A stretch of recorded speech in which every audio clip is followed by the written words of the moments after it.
To add, I guess I must warn people, it's a long read. The reason there is a lot is for context of their behavior.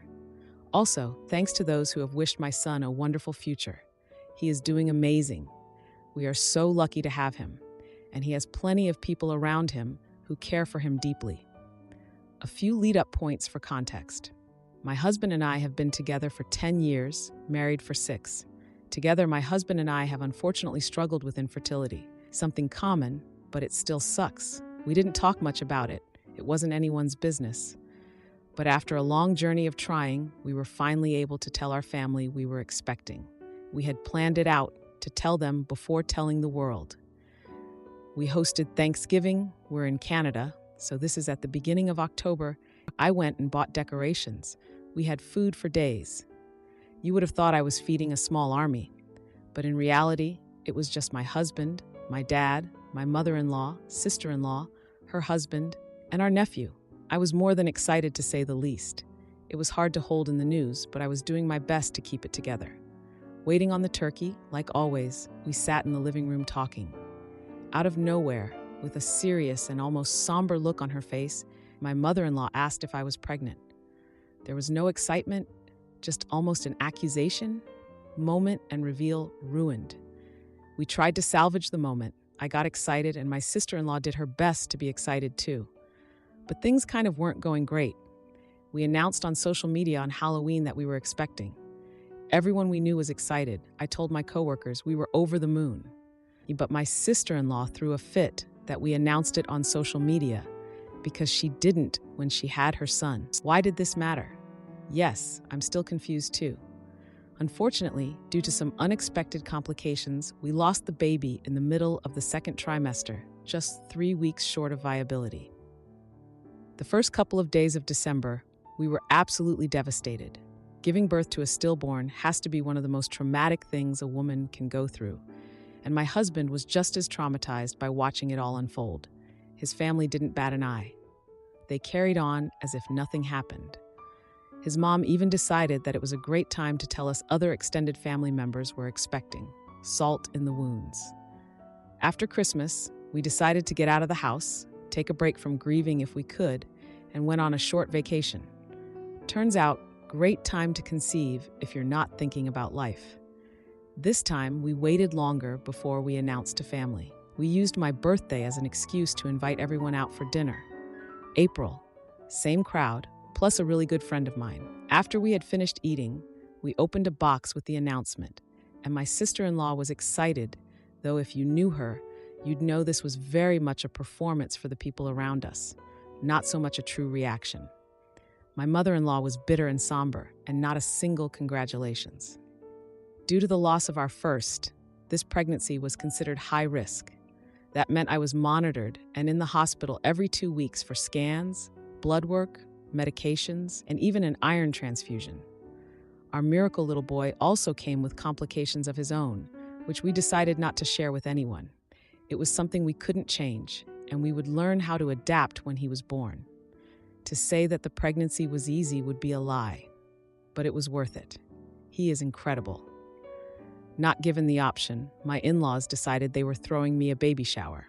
I was invited over to my sister-in-law's house to discuss the shower and give the list of people I'd like to invite, plus their addresses. We talked about things that were not going to happen, games that wouldn't be played, and this wasn't because I didn't like them.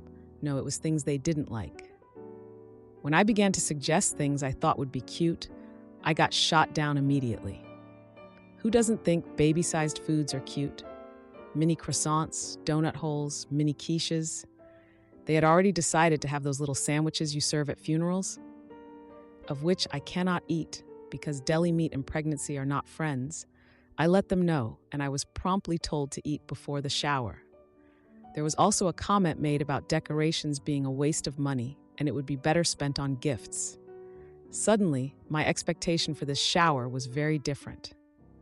Now think about what you envision a baby shower to be like. The elements you'd expect. Maybe decorations, food, games. Now throw it in the garbage. My family was coming from over an hour away to this baby shower. I was raised to feed people, and so I invited them over to my house before the shower for a meal. And I'm really glad I did.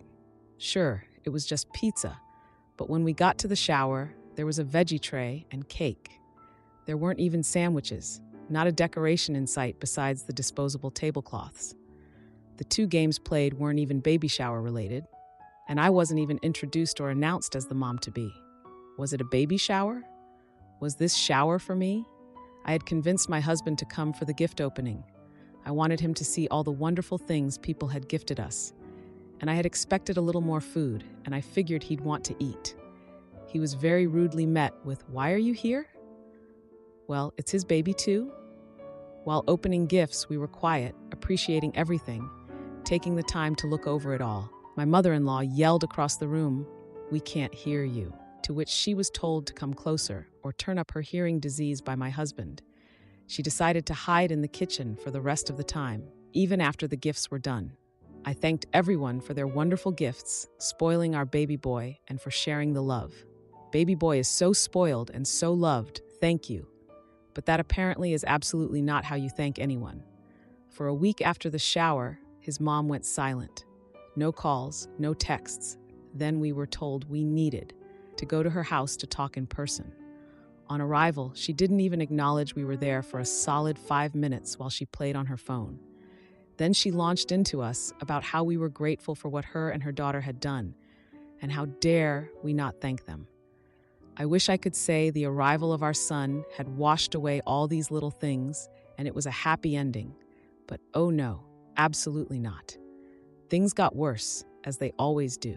I was brought in to be induced.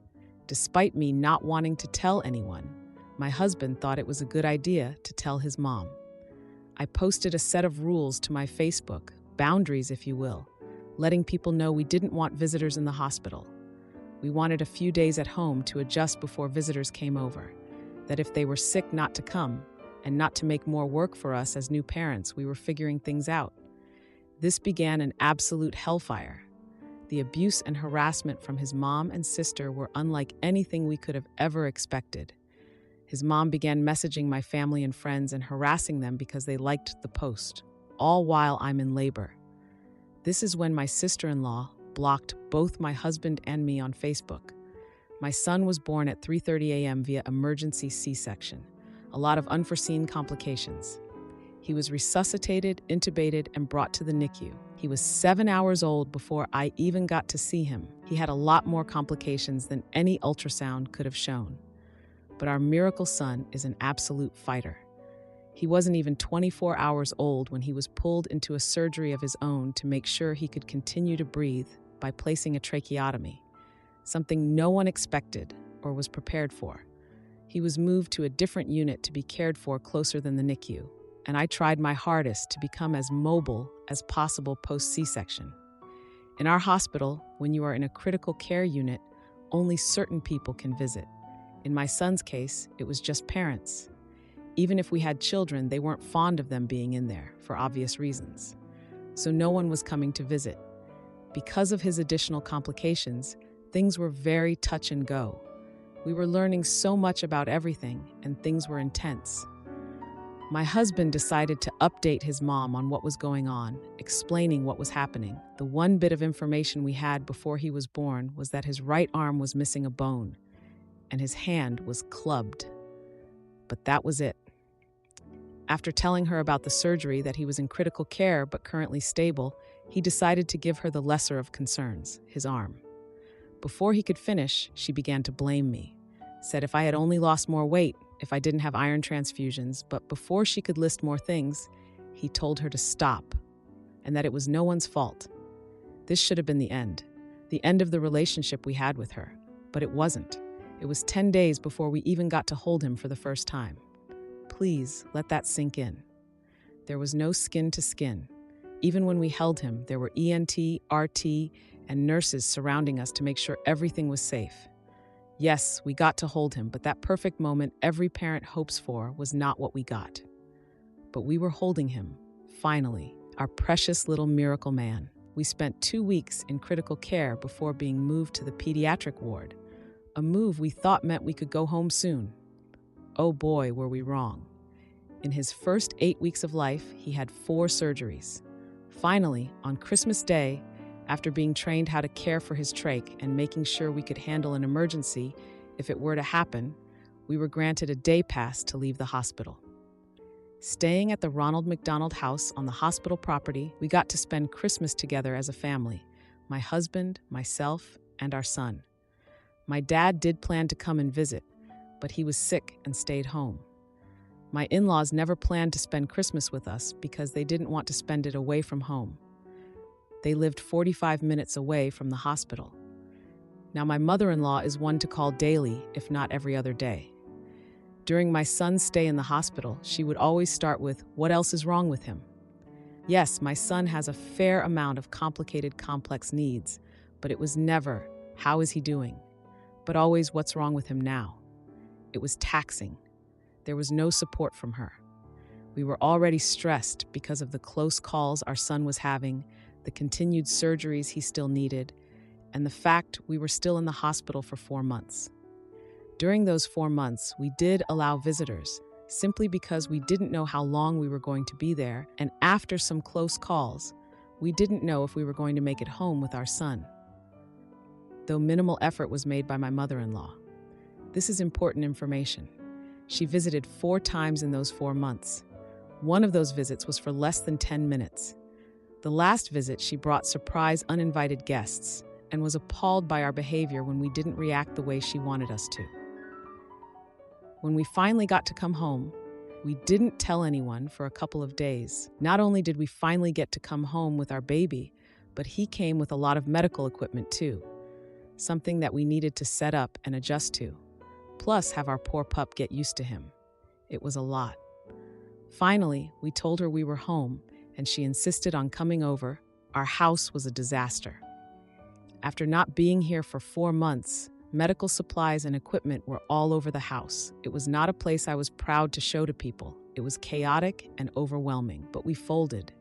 And man, did the complaining unfold the moment she got into the house. Remember when I said 4 visits in 4 months? Now suddenly we were home, and she was inviting herself over weekly. We were constantly busy with appointments, both at home and an hour away at the hospital. We didn't even have time to have other people over, and it took forever to get the house cleaned. Our son requires 24/7 eyes-on care. That means nursing through the night, or we stay up with him. No sleeping when the baby sleeps. You're awake and alert at all times. Babies are exhausting. Complex babies are even more exhausting. But we'd fold each time she wanted to come over, always complaining that we were always busy and always had appointments. We know we're the ones going with him. Finally, the last straw. She'd weaseled her way over, holding our son. She turns to me and accuses me of cheating right in front of my husband. Mind you, my husband and I haven't been away from each other for nearly 5 months. Not for even an hour. Our son requires us present and within the house just in case there are any emergencies. So I've definitely had all the time in the world to be messing around. When my husband didn't bat an eye, when he didn't turn to me and look at me, or begin yelling or even questioning me, I think she was incredibly disappointed. Disappointed she didn't get a reaction out of him. Disappointed she couldn't put a wave in our pool. The things in life we deal with on a daily basis with our son, we don't need the extra turmoil, but anything to hurt her own son at this point. My husband stood, promptly took our son, and ushered her out the door. And by that, I mean she took her sweet time. She called a week later asking about when she could come over next, and I told her she isn't, ever. You cannot come into my house and accuse me of cheating on my husband and expect to remain in our lives. This was a week ago. She decided to invite herself over again because we hadn't reached out to her. She was told no, but we got the "I'm on my way" text, to which she was told she was not allowed in the house. Needless to say, she did not come. The reason for this accusation of cheating, his cousin, who apparently has nothing better to do with her life than try to ruin others' lives, decided that it was the best rumor to spread in our family, that we have strangers over at our house while our son is home to fulfill our intimacy desires, even though we won't let family come over. She told my husband's sister of our lifestyle when they had run into each other at the mall. The extra cars in the driveway are nurses, occupational therapists, and respiratory therapists. There is no time for us to breathe, let alone get a little crazy. Though for weeks, we were told it was texts that came anonymously to my sister-in-law with these accusations, not wanting to actually tell us who had started these rumors. More lies. Texts weren't shared. The person isn't anonymous, never was. But they found it was much more important to protect them than their own brother and son. I have made it clear they are not going to see my son, period. Not after their behavior. My son isn't a charity case or a zoo exhibit. He is a regular kid trying to live his life, and he has enough to deal with. He doesn't need stressed out parents with difficult family members. I'm not sure what is the craziest part of this story, but the hardest part was to watch my husband come to terms with the fact that his family only wants to hurt him. And that family isn't what people tell you it is. And just because you're blood related doesn't mean a damn thing. So now, after 10 years, we have closed the book on his family, ending their relationship and their ability to hurt us. Do you think I'm the villain? Because I think we're just idiots who let this go as far as it did. Now, for a few comments before the update. Comment 1. Not the jerk. I am sorry for the pain your husband's family caused. As if raising a child with complex medical needs wasn't hard enough. For your information, they accused you of cheating because they can't control you. I'm glad your husband woke up and cut them off. Comment 2. Holy moly, you were not the jerk by the third paragraph. This is brutal. Canadians are too incredibly nice. Bravo to you and your husband for your incredible resilience, and bravo to your boy for the excellent job he's doing at being a little boy. Now, for the update. 2 days after the confrontation with the in-laws, it was just me, my husband, and our son at home. It was a little surreal. The feeling of relief was mixed with the weight of our decision to cut ties with his parents. Yeah, it felt like a wake-up moment. We could breathe, but the reality of what we did was sinking in. We were free, but we were also out there on our own. We sat down to talk about how to handle family gatherings without the in-laws lurking around. We had to figure out a game plan. It was kind of weird, honestly, to think about holidays and birthdays and all that without his parents being involved. We decided to invite my parents over for dinner. We needed a supportive environment, and my parents were all about that. They were always cheering us on and loving our son like crazy. We sent out the invite and started preparing the house. My parents came over with gifts for the baby. My mom was just so excited. She had this cute little sweater that she knit herself. You could just see how much my parents loved our little one. They were all about the cuddles and kisses. That's when my dad started sharing stories from his parenting days. He was a little goofy about it, but it was so heartwarming. We all laughed at the silly things I used to do when I was a kid.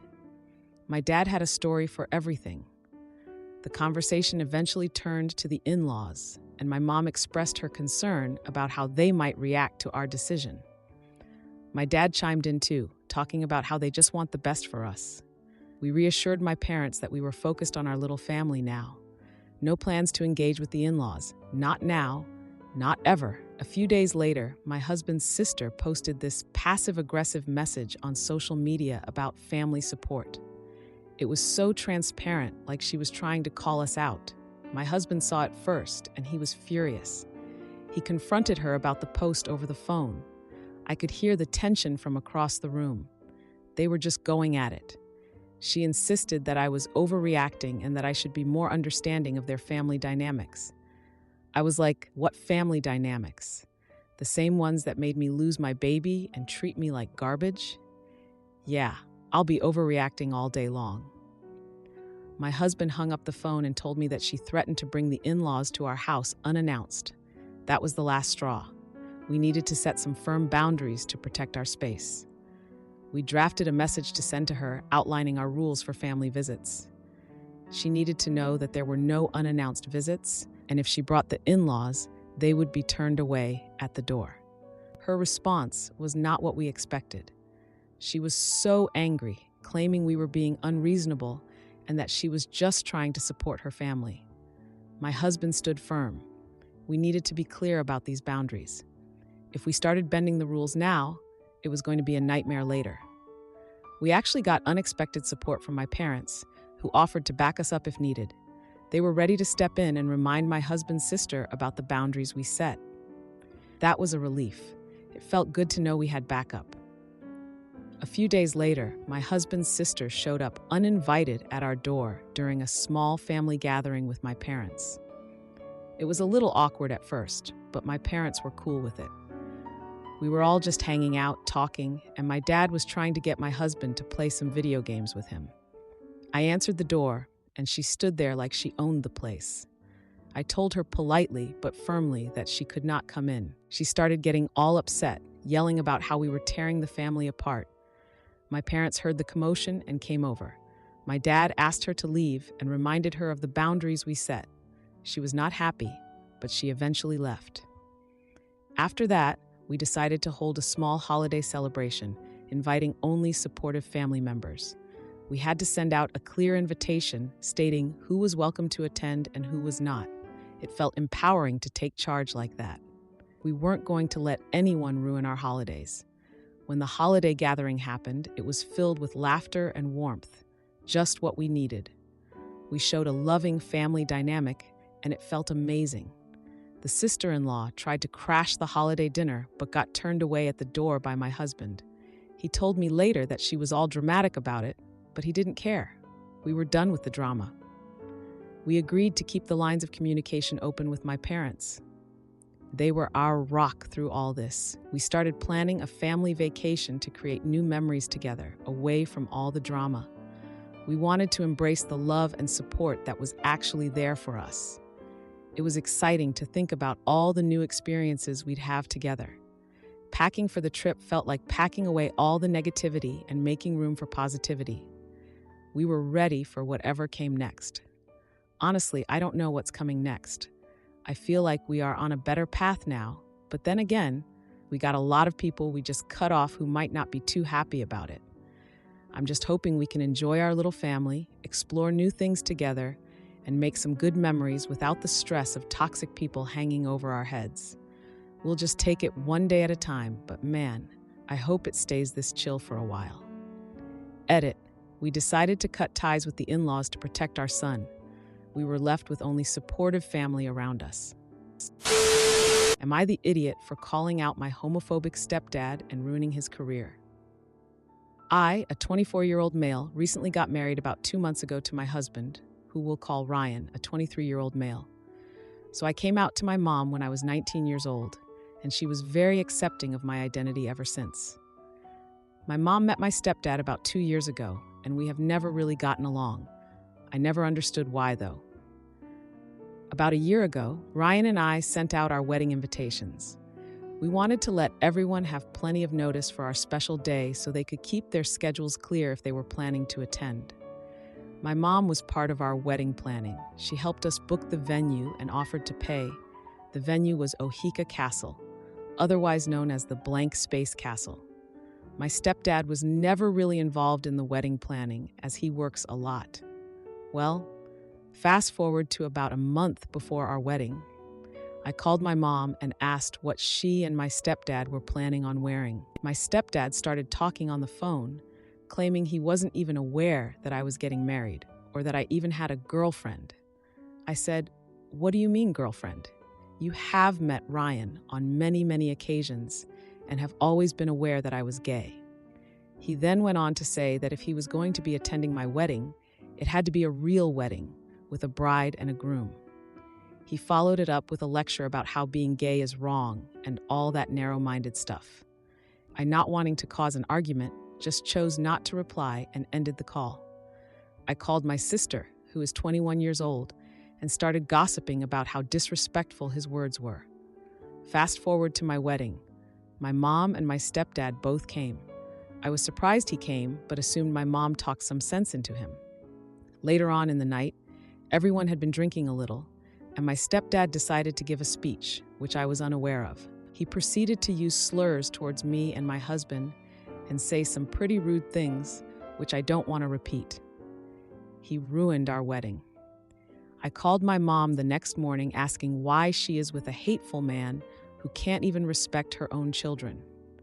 She started getting really defensive, saying that he has freedom of speech and can say whatever he wants, and that he shouldn't have to change his own beliefs just because other people don't agree with them.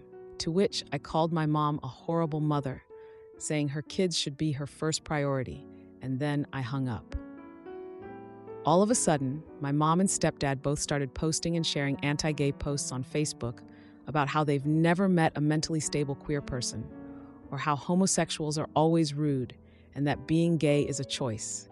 I then clapped back, calling out everything discriminatory and disrespectful my stepdad has said, and then blocked them both on everything. About a week later, my mom called me from a no-caller ID number, saying what I did was wrong and has now cost my stepdad his job, and he would like me to pay my mom back for everything she's paid for our wedding, claiming I was only using her for the money. My sister is on my side, but a lot of my family is scolding me, saying I'm the bad guy and that I need to pay my mom back. So, am I the bad guy in this situation? Now, for a few comments before the update. Comment 1, not the idiot. You didn't cost him his job. He and your mom managed that just fine by themselves. Mom and stepdad both started posting and sharing anti-gay posts on Facebook about how they've never met a mentally stable queer person, or how gays are always rude and that being gay is a choice. Your replies had nothing to do with it. Your mom is delusional if she thinks their posts are not what cost him the job. You don't owe them anything. Comment 2. So he has freedom of speech, but you don't? Sounds like he was met with consequences for what he said while using that freedom of speech, which seems rather fitting. In other words, he messed around and found out. You owe them nothing. They, however, owe you and your husband a huge apology, and until you get it, keep it no contact with them. Congrats. Now, for the update. It's been just under 2 days since the wedding mess with my stepdad's speech. My husband, Ryan, and I spent the morning unpacking wedding gifts at our apartment. I got a call from my sister, Sarah, who was upset about the situation. She said that my mom was spreading lies about me to the family. My mom claimed I was ruining her marriage with my lifestyle choices. Sarah said family members were starting to distance themselves from me. I decided to check my social media to see if there were any updates. My mom had posted a long status about how I was the bad guy in the story. She claimed I was attacking her for standing by my stepdad. Ryan suggested we take a break and go out for dinner to clear our heads. We went to a local restaurant where we ran into my cousin Mark. Mark asked how the wedding went, and I mentioned the speech incident. He was shocked and said he hadn't heard anything from my mom. I texted Sarah to ask if she had heard from our parents since the wedding. She said my mom was planning a family dinner to discuss the situation. Ryan and I decided to go to the dinner to confront my family. The dinner was at my mom's house, and my stepdad was there. The atmosphere was tense as we arrived. My mom greeted us with fake cheer. Everyone was seated around the dining table, and my mom began to speak. She tried to make herself look like the victim in this scenario. I interrupted, saying that her husband's speech had been unacceptable. My stepdad jumped in, defending his right to express his opinions. My uncle, who was quiet until then, suddenly took my side. He said it was inappropriate to attack me on my wedding day. The argument got heated quickly, voices raised around the table. My mom accused me of being disrespectful to her home. I pointed out that she was allowing disrespect toward me. In the middle of the chaos, I stood up and said I was done. I announced I would no longer be a part of a family that allowed hate. As I walked out, I heard my stepdad muttering under his breath. I decided to send a group message to the entire family later that night. I shared screenshots of my mom's and stepdad's posts exposing their behavior. My family was shocked by the revelations and started arguing in the group chat. My uncle defended me publicly, which seemed to sway some opinions. My mom called me furious, demanding I apologize for airing dirty laundry. I said that I wouldn't apologize for standing up for myself. The next morning, I learned my stepdad was facing backlash at his job. Several family members reached out to me, expressing support. My mom and stepdad's plan to manipulate the narrative backfired. The family drama continues, but I won't be a part of it any longer. Edit. My sister and some cousins have been supportive, offering to meet up and talk. I've decided to take a break from family gatherings for now. Ryan and I are focusing on our life together, making new memories to replace the hurt from the past. We might even plan a trip to celebrate our marriage soon. The outpouring of support from some family members has been heartwarming. It feels good to know not everyone agrees with my mom and stepdad's views.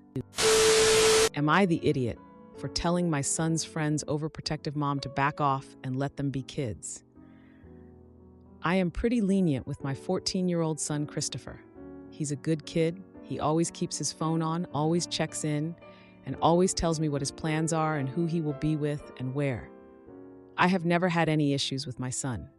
He tells me today he is going out bike riding with a buddy of his, a 13-year-old named Joey, down to the state park to go swimming, which is probably a good 1.5 miles from our home. He tells me he will be home by 3 p.m. I give him the go-ahead and tell him to just make sure his phone is charged. It is, so he leaves. Well, I got a phone call around 1:30 p.m. from Joey's mom, who is frantic and can't find Joey. He doesn't have a cell phone, but she knew he was with my son. So I tell her I will call Joey on Christopher's phone.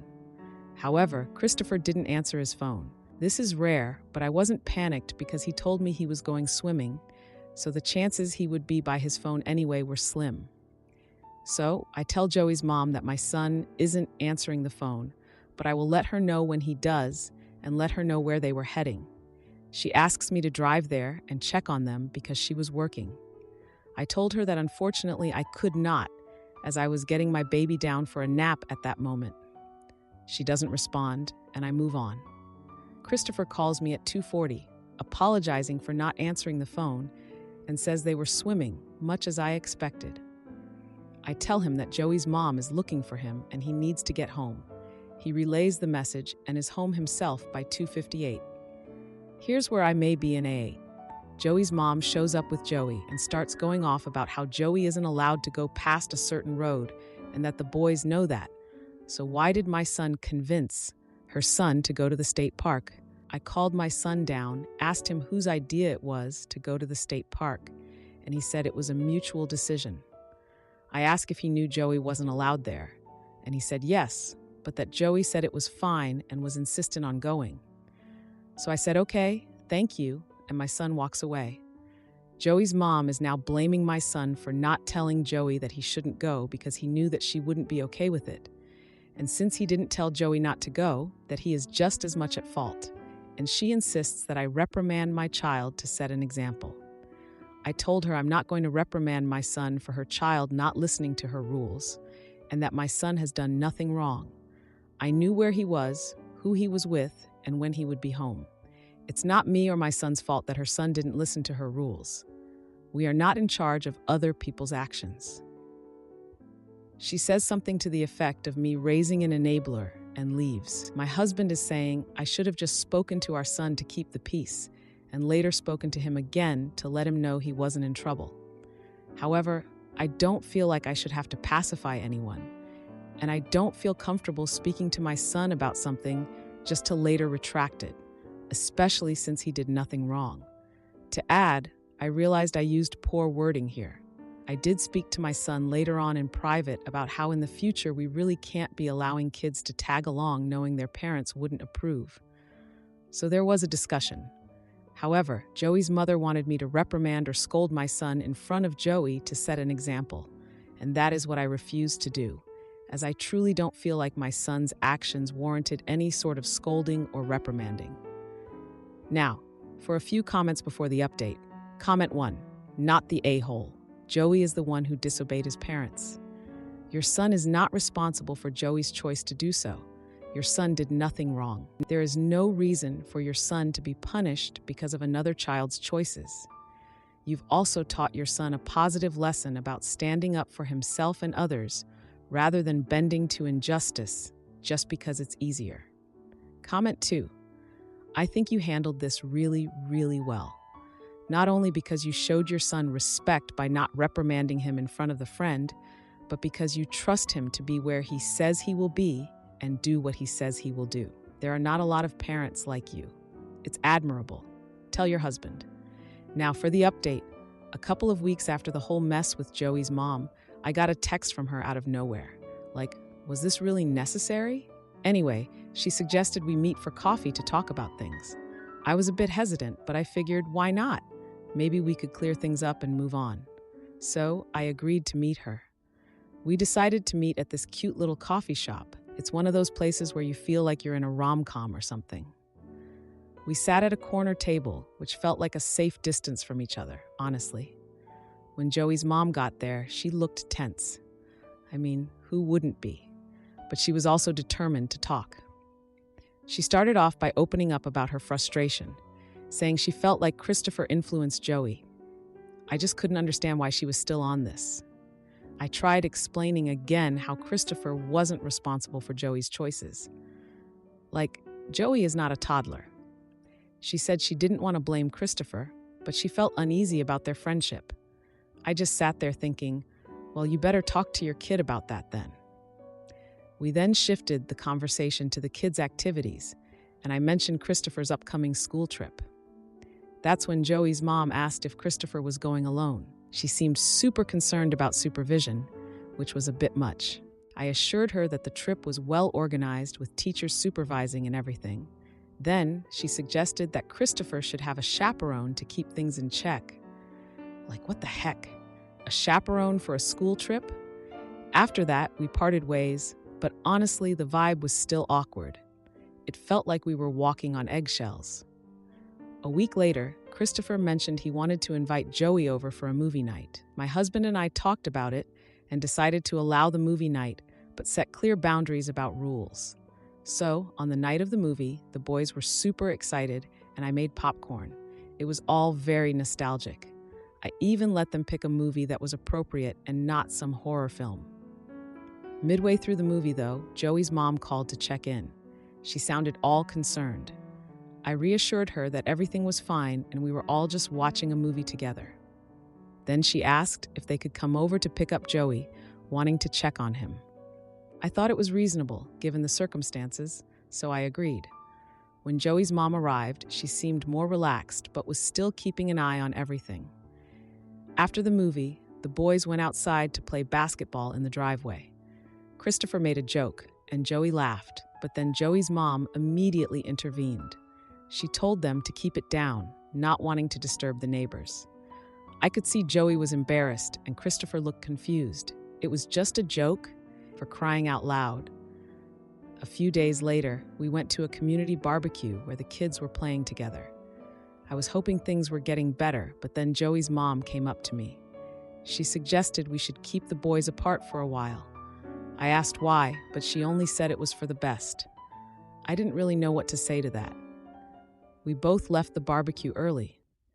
Later that week, Christopher asked if he could go to Joey's house to play video games. My husband and I decided to let him go, thinking it might help ease the situation. When he got back, he mentioned that Joey's mom stayed nearby and watched them the whole time, like a hawk. After the playdate, Christopher mentioned that Joey had hinted at wanting to go biking again. My husband and I reminded Christopher about following rules and being mindful of Joey's mom's feelings. He just nodded, but I could tell he was getting a bit tired of all this drama. Mini update. Christopher mentioned that during his playdate at Joey's house, Joey's mom kept bringing up the state park incident. It made Christopher feel uncomfortable and confused about her intentions. If you like this video, you'll probably like these too. Also, while you're here, please consider subscribing. It's your support that keeps this channel alive and allows me to make better and longer videos. Have a great day.